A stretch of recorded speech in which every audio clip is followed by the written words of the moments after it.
Now, this is yet again one of those times when I'm very curious to hear what you all think about something, because there are rumors going around right now, and I stress rumors, that a bearded Jar Jar Binks will be appearing in the upcoming ObiWan Kenobi series that's set to debut on Disney Plus next year sometime, and no other details about his possible return are given beyond that.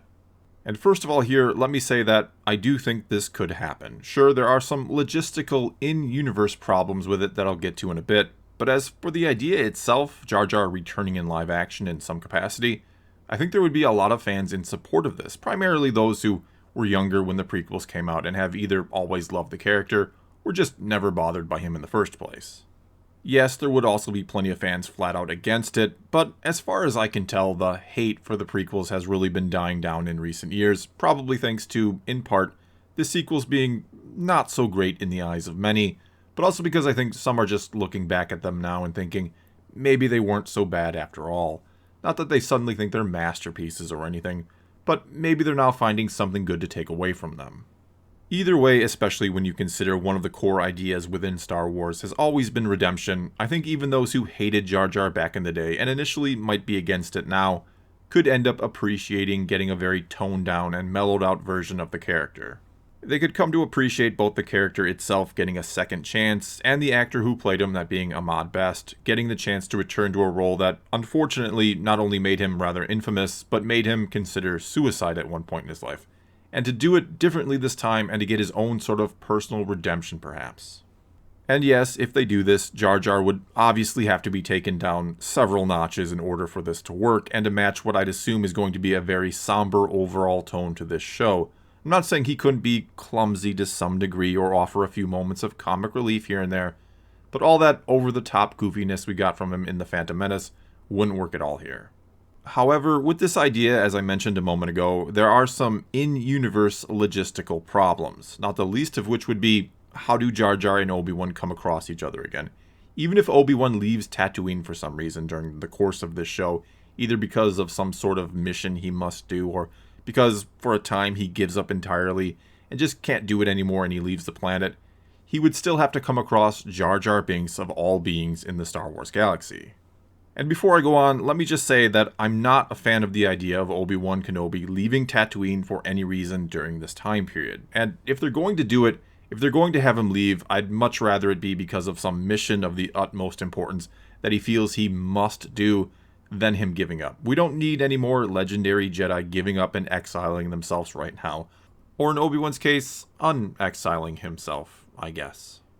Anyway, I suppose you could argue that if Obi-Wan does leave Tatooine and runs across Jar Jar, that it's the will of the Force that brings them together. I know it's a little weak, but it could be argued that it was the will of the Force that brought them together the first time, during Episode 1 I mean, so why not again, I suppose. A better way to do it, though, I think, would be to just have Jar Jar go to Tatooine, and you might say, why would he ever go there of all places in the galaxy? And unfortunately, the only answer I could really see them coming up with is because he wants to exile himself, or because he just wants to die already. Which again, I don't know if that's the route they want to take with yet another beloved Star Wars character, and yes, Jar Jar is very much beloved. Then there's also the fact that, again, Ahmad Best contemplated suicide at one point in his life, so I don't know how he'd feel if the same happened to Jar Jar Binks, and he now had to play the character this way. Then again, maybe he'd be eager to explore this version of the character as a way of expressing what he himself had gone through, and in an effort to help others out there who might be going through something similar in life.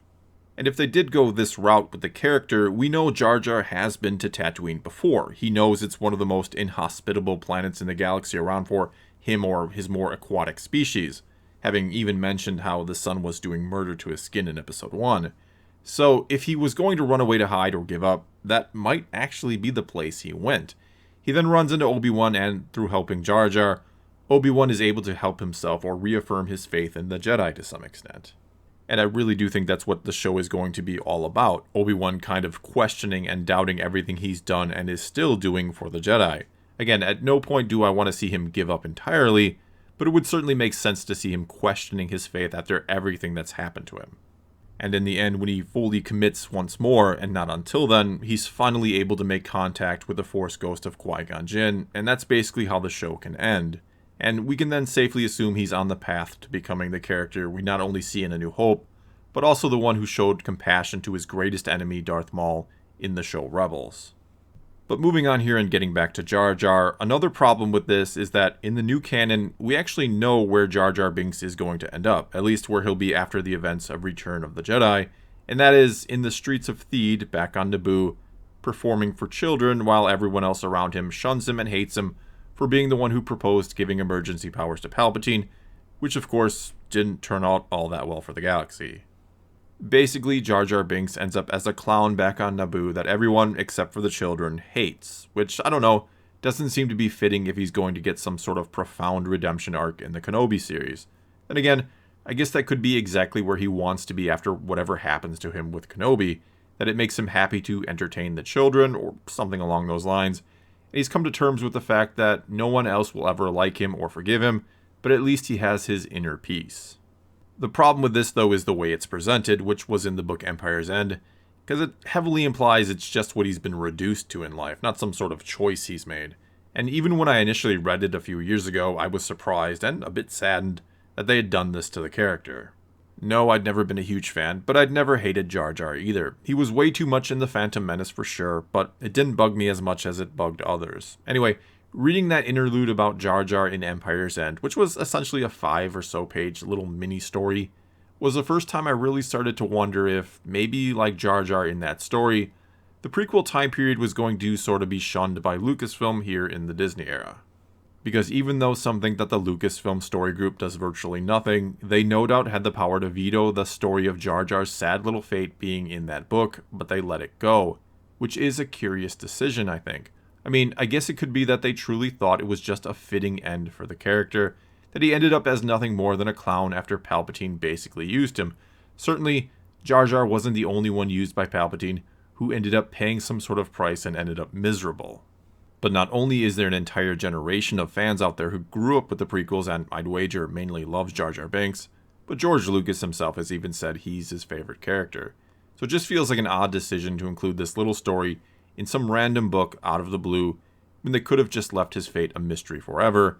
And I don't know, you can certainly disagree with me and maybe you think it's the perfect way to end his story, but it didn't sit well with me then, and it feels even more unfortunate now if this rumor about him being in the Kenobi series does turn out to be true, which again, it might not be. Because, and I'm a little surprised that I'm about to say this, but I'd be fine with Jar Jar Binks being in an episode or two of this show. No, I don't think he should co-star or anything or be in all the episodes, but assuming he'd want to do it, I'd be happy for Ahmad Best, that he got the chance to return to the role and do it some justice. I'd also be happy to see Jar Jar get some level of redemption. And if not in the Kenobi series, bring him back somewhere else for all those fans who grew up with the character and love him. Again, all I ask is a toned-down version of him. And just retcon that interlude from Empire's End, or say it wasn't really Jar Jar, it was someone impersonating him for some stupid, crazy reason. Most everything else in the Aftermath series turned out to be irrelevant, so why not that too? Well, that's all I've got for this time. Now it's your turn to weigh in. Would you like to see a bearded and somber Jar Jar Binks be in the Kenobi series, or is that just a terrible idea? And what do you think about Jar Jar's current fate, about ending up as a clown on Naboo? Fitting end, or an overly rude way to treat the character? Whatever you think, leave a comment below and let's talk some Star Wars. And until next time, thanks for watching.